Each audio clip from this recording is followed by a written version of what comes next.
Eu só quero um caminho para conseguir o que eu quero. Então Deus se transformou apenas num balcão de negócios, onde eu o procuro para que Ele me dê aquilo que eu preciso. Essa não é a lógica da fé cristã. Quem pensa assim não tem o logos dentro de si. Não tem a ideia de Deus, a mente de Cristo. Deixa eu te perguntar uma coisa, qual é a lógica da sua vida? Já pensou nisso? Qual é a lógica da sua vida? Por que você faz o que faz e por que você é o que é? Quais são os mecanismos internos que governam as tuas decisões? Por que é que você, quando está diante de uma opção que você tem que fazer, você vai por aqui e não por ali? E como é que chega numa outra situação muito semelhante, e em vez de você ir por aqui, você vai por ali? E alguém te pergunta, qual é a lógica da tua decisão? Bom, como nessa situação você fez essa decisão, eu achei que nessa daqui, pela lógica, você faria. Aí você rompe essa lógica. Não que eu ache que a vida inteira você vai ser uma pessoa balizada por uma razão irredutível ou, sei lá, tão concreta que não possa ser mudada, não é isso. Mas se nós somos cristãos e temos a palavra de Deus em nós, significa que nós temos uma lógica. A palavra a qual Cristo é identificado é a palavra logos, que significa raciocínio, pensamento, significa cálculo, significa plano, significa projeto. Foi Heráclito, 400 anos antes de Cristo, que veio dizer que o logos, filosoficamente, deveria ser a razão primeira de todas as coisas que existem. Porque tudo que existe, existe a partir de alguém. Tudo que acontece, acontece por uma causa. E quando por uma causa você se torna alguma coisa, você também causa outras. Mas a primeira deveria ser uma causa que não tivesse sido causada por nada. Era uma primeira absoluta. Nada causou, mas a partir dela, todas as coisas ganhavam a causa. Então ele chamou isso de logos, um termo filosófico. É por isso que João, quando escreve o Evangelho, parece que ele faz um diálogo com a filosofia da época. E ele pega o termo que era filosófico, dos gregos, e bota isso aí no seu Evangelho, dizendo, sabe aquele negócio que você falou do logos, que é um plano, um projeto, um raciocínio, uma ideia, uma inteligência, um cálculo, um pensamento, sabe aquilo que você falou? É isso aí mesmo, cara. E os gregos, é isso aí, nós acertamos, acertaram. Porque esse logos, a única coisa que vocês não sabiam é que esse logos, que não foi causado por ninguém e causa todas as coisas, ele é o princípio fundamental de tudo, ele tem um nome, ele chama Jesus. Porque o logos estava com Deus desde o princípio, e o logos era Deus. Todas as coisas foram feitas por intermédio dele, e sem ele nada do que foi feito se fez. E ele se fez carne e habitou entre nós. A palavra lógica, ela é uma derivação do logos. O que tem lógica é o que tem o raciocínio, o pensamento, o plano, o cálculo.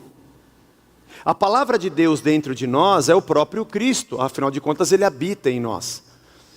Não sei se você se lembra, mas Paulo disse que as tábuas da lei, que eram leis escritas em tábuas de pedra, agora que Jesus habitava em nós, eram leis que estavam escritas em tábuas de carne, dentro do nosso coração. Aqui a gente tem a ideia da transformação, de que aquilo que eu sou, já não sou mais o que eu sou, mas o que ele escreveu dentro de mim. A minha lógica mudou. Bom, quando João Batista pregou e disse, arrependei-vos porque é chegado o reino dos céus, a palavra arrependei-vos, ou o verbo se arrepender, ou o substantivo arrependimento, metanoia, significa mudança de mente. É uma chave que gira e você muda a sua lógica.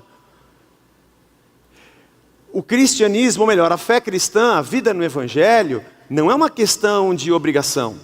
Não, você não vem na igreja para aprender novas regras e novas leis, e as quais você é obrigado a obedecer, porque se você não obedecer, alguém vai vir e vai te dar uma lapada. E é um negócio que é sacal, mas eu tenho que fazer, eu tenho que obedecer a Deus, porque senão eu perco a minha bênção. Esse é um tipo de fé que nega a Deus. Não, Zé, eu creio em Deus para que Ele me dê a bênção. Então você está negando Deus, porque no centro da sua fé está você, e o que você vai receber, e o que você vai ter, e a bênção que você vai conquistar. Na verdade, buscar a Deus está em segundo plano. É só um caminho para alcançar o que eu quero. Eu não busco a Deus porque Ele é bom, ou porque Ele pode transformar a minha maneira de pensar e a minha lógica. Minha lógica está boa, eu quero isso aqui, é isso que eu quero. É isso que eu quero fazer e é isso que eu estou querendo ser. Eu só quero um caminho para conseguir o que eu quero. Então Deus se transformou apenas num balcão de negócios, onde eu o procuro para que Ele me dê aquilo que eu preciso. Essa não é a lógica da fé cristã. Quem pensa assim não tem o logos dentro de si. Não tem a ideia de Deus, a mente de Cristo. E a mesma frônesis, o mesmo nós traduzimos como sentimento que houve em Cristo Jesus, mas é mais amplo do que isso. A mesma razão, a mesma atitude, o mesmo impulso, o mesmo querer que estava em Cristo. Agora a gente começa a entender porque que Paulo diz que não vivo mais eu, mas Ele vive em mim. A carcaça, na verdade, sou eu. Mas a lógica do meu pensamento, o meu querer e o meu realizar já não são mais os mesmos. Porque apesar de eu ser eu já não sou mais eu. Porque agora Ele passou a habitar em mim. Não é uma questão dele me obrigar a fazer as suas leis, é que Ele escreveu as suas leis dentro de mim. O Logos me deu lógica. O Logos me deu uma razão e um pensamento diferente. A maneira como eu encaro a vida, é isso que a gente chama de cosmovisão, o jeito que eu enxergo o todo, o cosmos, mudou. E agora quando eu bato o olho nas coisas, elas alcançam uma outra amplitude, porque eu tenho um outro conceito dentro de mim. Mas vamos ler o que está escrito, o que Paulo fala aos Filipenses 2:12 em diante. Ele que não estava próximo aos Filipenses, eu não sei se você se lembra, vou passar aqui, mas muito rápido. A gente fez uma série ainda lá no sindicato, falando sobre as lições do caminho. Paulo ia fazer uma viagem missionária. Ele briga com Barnabé, porque Barnabé queria levar João Marcos, e João Marcos já tinha dado um chapéu neles da outra vez, deixou eles no meio do caminho, os dois brigaram, e Barnabé, está lá em Atos 16, Barnabé vai para um lado para João Marcos, e Paulo vai para outro. E quando ele ia para a Ásia, de noite ele tem um sonho, e ele vê um homem macedônio, da região, obviamente, de Filipos, que dizia assim: passa a Macedônia e ajuda-nos. Ele acorda de manhã e falava: galera, quem está com ele na viagem, acho que era Lucas, Silas, ou era Timóteo, whatever. Depois você lê a Bíblia, irmão, você não vai querer que eu conheça a Bíblia também para pregar. Ele pega, só faltava essa agora. E aí ele pega e fala: não é para a gente ir para lá, para a Ásia, Deus quer que a gente vá para o lado da Macedônia. E eles chegam em Filipos. E aí eles chegam lá, sabe como é que é? Imagina como é que era. Você chegar, não, vou começar aqui a falar. Obviamente Paulo procurava as sinagogas, onde tinham os judeus. Mas ele vai no rio e encontra um monte de mulher lá. E uma delas era vendedora de tinta, de tecido, de púrpura, chamava-se Lídia. E ela tinha uma reunião na casa dela. Pô, louco demais. E aí ele pega e... legal, vamos começar por aqui então. Acho que Deus mandou a gente para cá. E ali começa uma pequena comunidade. Negócio sensacional. Foi nessa cidade que tinha uma mulher que dava lucro para os seus senhores, porque ela adivinhava, e os caras mantinham a mulher ali, ela era presa a espíritos adivinhadores, e os caras ganhavam uma grana, e Paulo vai, ele e o Silas, e libertam a mulher, meu. Aí causa um forrobodó danado. Bom, para concluir a história, os dois vão presos, meu. E os caras apanham, que nem gente grande. Só que eles não sabiam que Paulo tinha uma carteirinha da Ultrafarma. Não, estou brincando. Ele tinha uma carteira, ele era cidadão, brincando na carteira, ele era cidadão romano. Ele tinha um título de cidadania romana. Um romano não poderia ser tratado dessa forma. Era o Império Romano que dominava. Não se esqueça. Ele tinha que ter um julgamento justo. Ele não podia ser preso dessa maneira, não podia ser açoitado da maneira como ele foi, nem ser preso. Mas a Bíblia diz que de noite eles cantavam hinos. Ele e o Silas, ao invés de estar resmungando, falando palavrão, eles estavam só ali cantando louvores a Deus. E aí veio um terremoto. Isso é a coisa mais louca que eu já vi no mundo. O terremoto quebra as cadeias, o terremoto quebra as paredes, mas soltou as cadeias. Os caras ficaram livres. E o carcereiro entra querendo fazer um araquiri. Falou, vou me matar porque todo mundo fugiu. Para ela falar assim, não se mata, que está todo mundo aqui, galera, ninguém foi embora.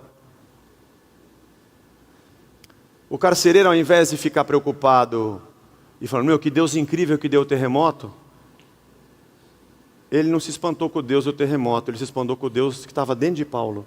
Como é que vocês não fugiram? Como é que vocês estavam cantando?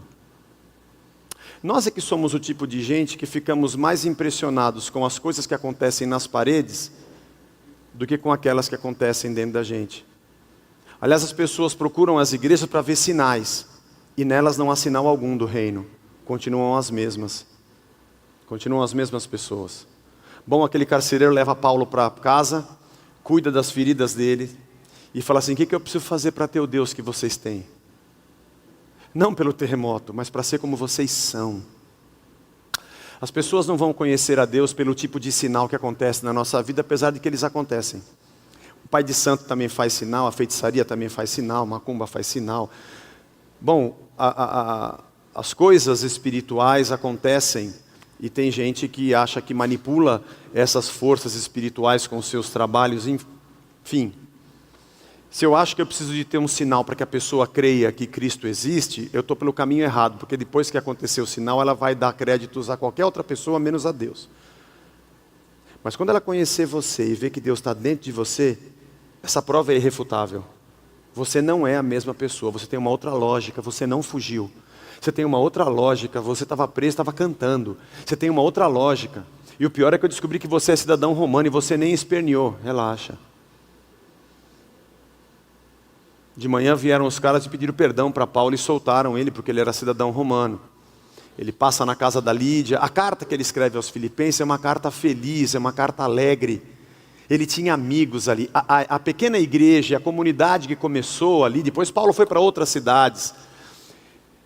Mas aquilo que aconteceu ali, eu imagino, na minha ótica, que Paulo tinha um carinho muito especial. E a igreja que nasceu em Filipos, nasceu debaixo de paulada.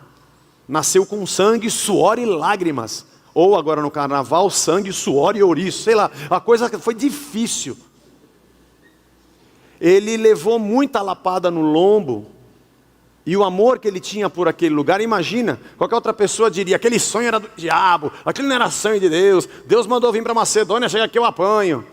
Porque a gente acha que vida cristã é só viver no Shangri-La, mágico de Oz, país das maravilhas. Um avião, um avião. Para quem assistiu a série, é muito antiga. Andar no caminho de Deus é andar no caminho que Deus quer que a gente ande. Nada é bom e nada é ruim. Tudo é de Deus, então tudo é perfeito e maravilhoso. Quando a gente acha que é bom, pode ser que seja bom mesmo. Às vezes a gente acha que é bom e se mete em cada furada porque era coisa do Satã. E tem coisa que a gente acha que é ruim e Deus fala, não sabe nada. É esse caminho que vai te levar ali. Bom não é eu tentar criar minha própria lógica, mas é eu deixar que o Cristo que habita em mim coloque dentro de mim a sua lógica, porque Ele é o Logos.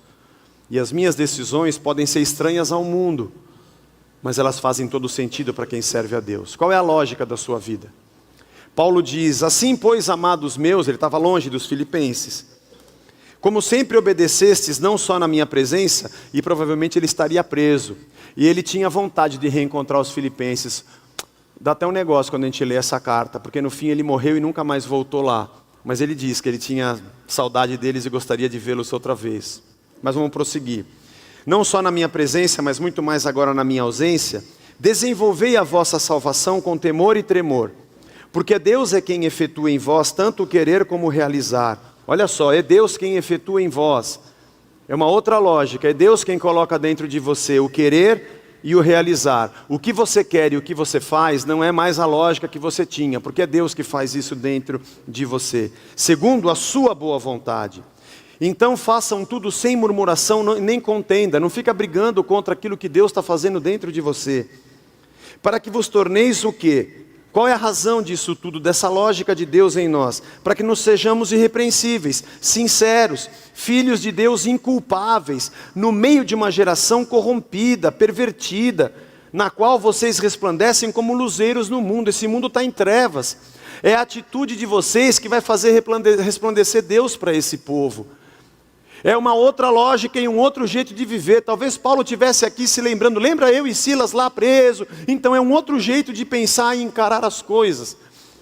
Para que vocês possam ser luz nesse mundo escuro, preservando a palavra da vida. Ele usa a palavra logos aqui também, preservando o logos da vida. A gente poderia extrapolar dizendo, preservando a lógica da outra vida que vocês têm, para que no dia de Cristo, lá na frente, eu me glorie, de que eu não corri em vão e nem me esforcei inutilmente. As lapadas que eu levei aí, e as pancadas que eu sofri, eu ainda vou olhar e falar, puxa, valeu a pena, porque essa galera continuou. E quando eu chegar no dia de Cristo, eu vou falar, Senhor, eu entendo porque o Senhor me mandou para Macedônia para apanhar. Porque ali estava nascendo a tua obra, tinha gente tua naquela cidade. Entretanto, mesmo que eu seja oferecido por sacrifício, por libação, sobre o serviço da vossa fé, eu me alegro com todos vós e me congratulo. Assim vocês também, pela mesma razão, alegrai-vos e congratulai-vos comigo. Qual é a lógica da nossa vida? 3 coisas eu queria falar para você sobre esse texto. Ele diz assim, Paulo dizendo para essa galera, desenvolvei a vossa salvação com temor e tremor. A palavra desenvolver, que é você fazer a coisa rolar, ela está certa, ela pode dar para nós uma outra conotação capitalista, de que desenvolver é você fazer crescer. Tudo bem, não é completamente errado, mas a obra em nossa vida é o Espírito que faz, apesar da nossa permissão. Esse é um pensamento, irmão, que a gente podia ficar aqui 10 anos falando e a gente não ia conseguir entender. Quando é que o que acontece comigo é Deus que está fazendo, eu fazer, ou quando é que sou eu que estou fazendo? Porque tem hora que eu faço uns negócios que eu tenho certeza que é Deus que está fazendo, e tem horas que eu faço uns negócios que eu acho que só eu que estou fazendo. Geralmente quando está errado, é a gente que fez, viu, irmão? Geralmente é assim. Só para você ter um bom pensamento. Mas a palavra aqui, no original, é a palavra efetuar, operar, realizar. Mais ou menos, traduzindo para os dias de hoje, poderia ser faça rodar. Sabe quando você instala um programa no computador e você aperta o Run? E ele roda o programa, ele faz acontecer o programa, o computador se prepara para que aquele software rode dentro do seu sistema, para que ele opere, para que ele funcione. Eu tentei traduzir esse termo para uma linguagem bem fácil para os dias de hoje, mas é mais ou menos isso. O que está dentro de você, você precisa deixar a coisa rodar. Você tem que deixar o negócio funcionar. A tua salvação, ela tem que rodar dentro. Esse é um programa que está dentro de você. E quando a gente fala de salvação, aqui tem um detalhe importante. Se eu dizer para você, você crê na salvação? Sim. Salvação do quê? Do que você é salvo? No inferno. Tá certo. Tá certo.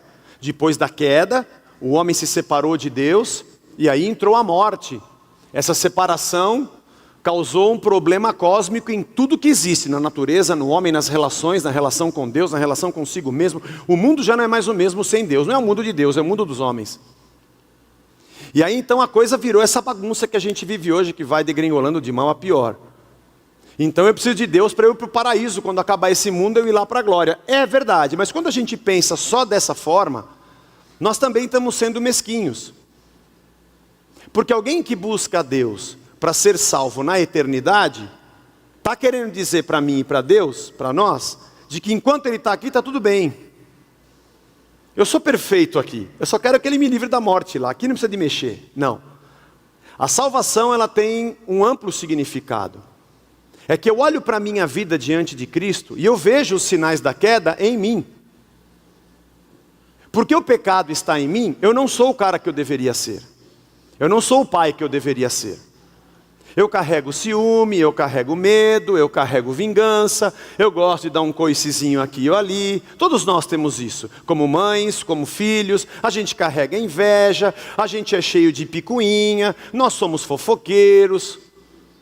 Nós carregamos traumas, marcas negativas, agimos e reagimos pelas coisas que acontecem. Tem gente que a gente bate o olho e gosta de cara, o outro a gente bate o olho e não gosta, só por causa da camisa que ele está usando.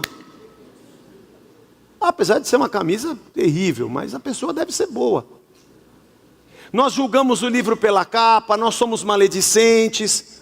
E aí eu vou até Deus fazer a minha alquimia e fazer um sacrifíciozinho para ver se Ele resolve lá no futuro. E quando eu morrer, que eu morro de medo, que me pelo de morrer, pelo amor de Deus, quando eu vou num caixão, num cemitério, eu não quero morrer. Quer dizer, posso, como dizia Chico Anísio, eu não tenho problema com a morte, eu só não queria estar lá quando ela acontecesse. E aí eu quero me livrar de lá, mas aqui nesse mundo, está tudo bem comigo. Eu não tenho problema em ser invejoso, maledicente, de ser uma tranqueira, de ter coisas que passam na minha cabeça que ninguém sabe. Se tivesse uma tela na minha testa para passar o que eu pensei, você não acredita. Quando a Globeleza apareceu na tela, o que passou pela minha cabeça, se você visse. Aliás, se todo mundo pudesse ver o que está dentro da gente, o podre que está dentro da gente, mas ninguém vê, então eu sou perfeito. A salvação tem uma amplitude enorme. Eu não quero ser salvo da punição eterna. Eu quero ser salvo também dos efeitos desta queda. Eu não quero mais ser quem eu sou. Senhor, eu queria que a minha vida fosse outra. Eu queria que os meus relacionamentos acontecessem em outras bases. Sabe quando eu vi Jesus, a maneira como Ele agia, o amor dele, a justiça dele, a temperança, o domínio próprio, a santidade, a solidariedade, o socorro, o amor, a graça, a exortação na hora certa com a palavra certa, o caminho reto que ele andava, a lógica que ele tinha. Eu precisava ser isso, porque assim deveria ser o homem. Essa é a vida. Jesus se tornou como um de nós, mais ou menos. Ele se tornou como um melhor do que nós, porque nós somos muito piores do que aquilo. Ele é a vida que nós deveríamos na verdade ser e não somos. Ele se fez como um de nós, na carne. Mas Ele é melhor do que nós, infinitamente melhor do que nós. Somos criados à sua imagem e semelhança. A obra redentiva de Cristo nos leva de volta a sermos o ser criado em Adão, porém antes da queda, dependentes de Deus. A salvação vai me levar à eternidade quando esse mundo acabar, ou manter a minha eternidade com Ele. Mas eu desejo muito também que o desenvolvimento, usando essa palavra traduzida na língua portuguesa, ou esse programa que vai rodar na minha vida, mude e me salve dessa mentira que eu vivo. Me salve dessa ganância. Me salve dessa inveja. Porque quando eu olho para mim e vejo essas coisas, eu me envergonho de mim mesmo. E eu preciso ser salvo de mim. Eu preciso ser salvo desse sistema corrupto que entra até lá dentro do meu computador, para minha casa, para minha cabeça, nas músicas que eu ouço. E não dá para negar. A gente está bombardeado por uma outra lógica no mundo. Quando eu desejo a salvação, eu desejo algo muito mais do que apenas a eternidade, que já é grandiosa. É a obra maravilhosa da vida eterna. Mas eu quero ser salvo. E Paulo diz, faz esse programa rodar dentro de você.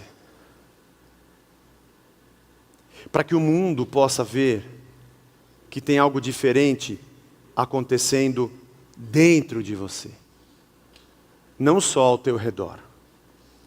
Não só nas paredes que tremeram no dia que você foi livre lá na cadeia. Muito legal, muito bom. Você tem alguns sinais que todo mundo se espanta. Aí vem os sacerdotes lá de Faraó no Egito, quando Moisés fazia sinal, e reproduziam alguns sinais com as suas macumbas. O sinal não faz alguém crer que Deus é Deus. Às vezes sim, mas nem sempre. Mas olhar para mim e para você, e enxergar uma outra lógica. Tenham temor e tremor. Temor e tremor. A palavra temor, medo, é a palavra phobos, da onde vem a fobia. Ah! E tremor é de você tremer mesmo. É uma mistura de respeito e medo, quando Paulo diz isso. Tem alguma coisa acontecendo aí, ó. Tem alguma coisa acontecendo na tua cabeça, na tua alma, no teu coração. Uma outra lógica está rodando dentro de você. E você tem que ter medo disso. Não brinque com isso. Tenha temor e tremor. Porque na verdade o que você quer e o que você faz, é Deus quem opera. É Deus quem opera em vós, tanto o querer quanto o efetuar. Ele usa a mesma palavra para Deus e para nós. Ele diz, é Deus quem opera dentro de vocês, o querer e o operar. Ele usa o mesmo verbo. Deus opera na sua operação. Quando você faz, não é você fazendo, é Deus fazendo. Isso é difícil, irmão. Quantas vezes você pode dizer na sua vida que aquilo que você fez era Deus dentro de você te dizendo, vai, faça. Naquele site que você entrou, era Deus dizendo, entra e vê aí. Aquele filme depois da meia-noite que você viu, era você ou era Deus? Aquela resposta torta que você deu para o teu filho, era você ou era ele? Dentro do teu sistema aí, o que estava rodando? Tenha medo disso. Isso é uma boa palavra. Tenha temor e respeito. Tem alguma coisa muito séria acontecendo na sua vida. A outra lógica, o Logos, a palavra de Deus, está mexendo com você. É uma fase bonita. E vai durar pouco, só a vida inteira. Porque Paulo diz em Gálatas 5,17 que o Espírito milita contra a carne e a carne contra o Espírito. Para que não façamos o que seja o nosso querer. Porque Paulo dizia que no meu querer, de verdade, eu quero fazer a vontade de Deus, mas nos meus membros eu vejo a força da carne me levando a fazer o que eu não queria fazer. Fazer o que eu quero fazer, não é fazer o que a minha carne quer, essa é a lógica. É fazer aquilo que eu sei que eu preciso fazer. Você não segue a Jesus pelas coisas que Ele vai te dar. Se você faz isso, você está seguindo errado. Mas se você quiser continuar nisso, você está no lugar errado. Você segue a Cristo porque você não quer mais ser quem você é. Essa é a lógica. Eu quero que Ele me salve de mim mesmo. Por isso eu tenho temor. Porque Deus está agindo em mim. Maior prova, quando todos nós, essa galera toda, passa por aquele vidro e vai viver a vida nessa cidade. Uns aqui estão no comércio, outros na indústria, outros nos serviços, um no metrô, outro no ônibus. Nós somos luzeiros no mundo escuro.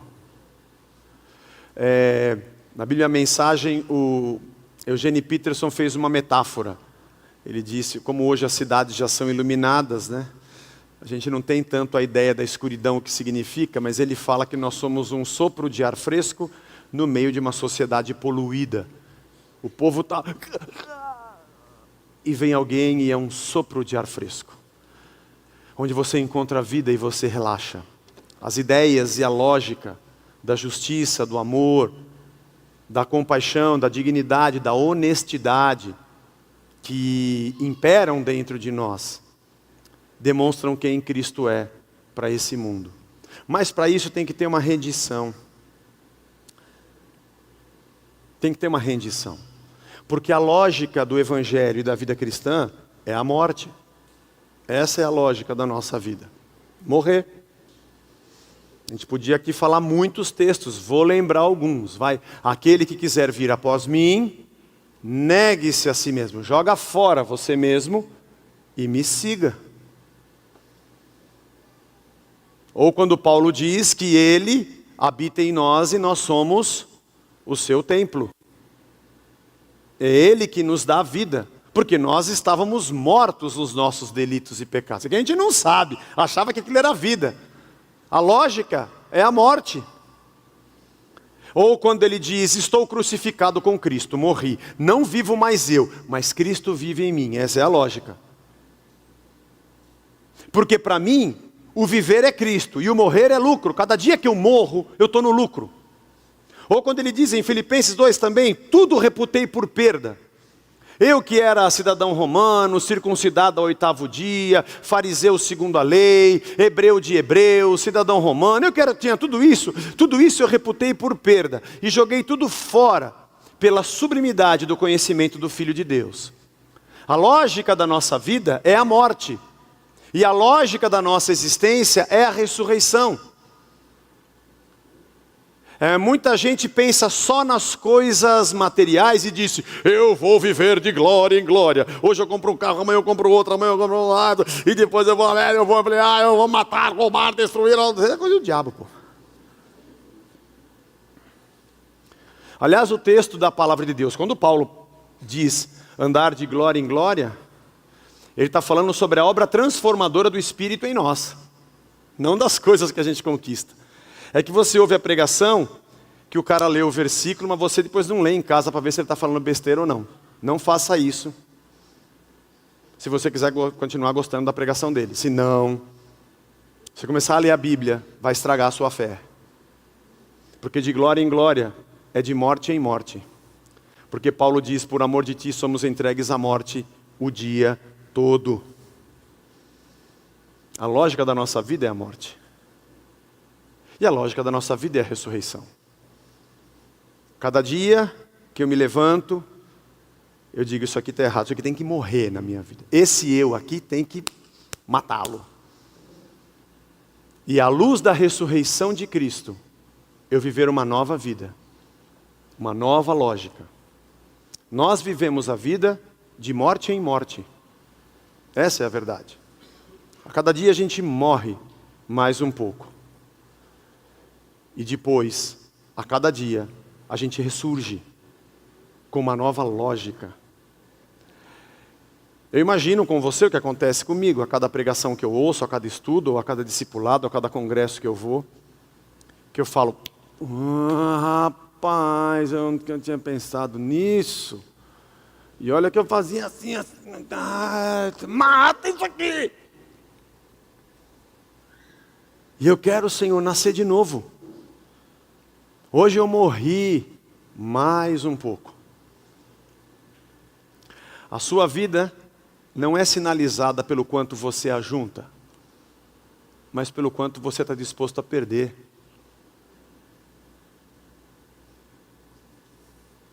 Abraão, sai da sua terra, sai da sua casa.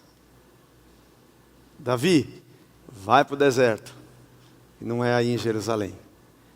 Relaxa, José, pode deixar tudo para trás, ainda que você seja escravo no Egito. Coragem, Paulo, assim como você deu testemunho de mim em Jerusalém, eu vou te tirar daí, você vai para Roma. Não vai para a Ásia, passa a Macedônia e ajuda-nos. Ô discípulos, deixem para trás os barcos e as redes, e venham comigo. E quem quiser vir após mim, negue-se a si mesmo. O que eu faço, Jesus, para herdar a vida eterna? Cumpre os mandamentos. Isso eu já faço. Bom, então agora joga fora a sua vida. Morra. Venda o que você tem, dá para os pobres. Eu não estou interessado nisso. Quer que eu dou oferta para a sua igreja, Jesus? Não, minha igreja não é feita de dinheiro, ela é feita de gente. Pode dar para os pobres, dá para quem precisa. Aí você vem e me segue. É que agora eu não posso, porque eu quero cuidar dessas coisas aqui. Deixa os mortos sepultarem os seus mortos. Se você não tiver afim de jogar fora o que você é, para começar de novo, o que você está querendo não se chama Jesus, deve ser uma outra coisa. Porque a lógica da nossa vida é a morte.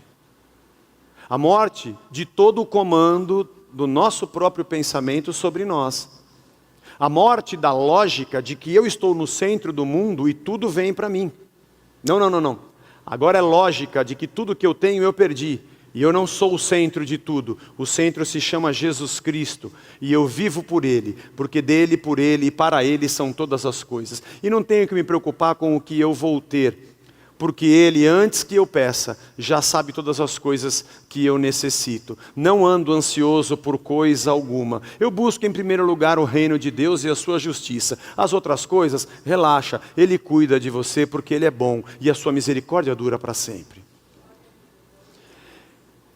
Paulo está lembrando os irmãos de Filipenses de que todos os dias, a morte e a ressurreição, essa lógica da salvação, que me desliga da vida, da lógica desse mundo, e me prende a Deus e a sua lógica e a sua razão, possa imperar na minha vida.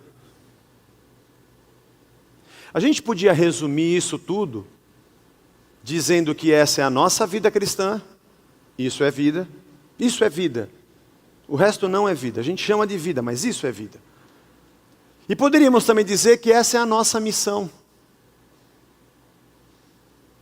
Porque a maneira mais eficaz de você pregar Cristo é você vivê-lo, aonde você estiver. Começando dentro da sua própria casa.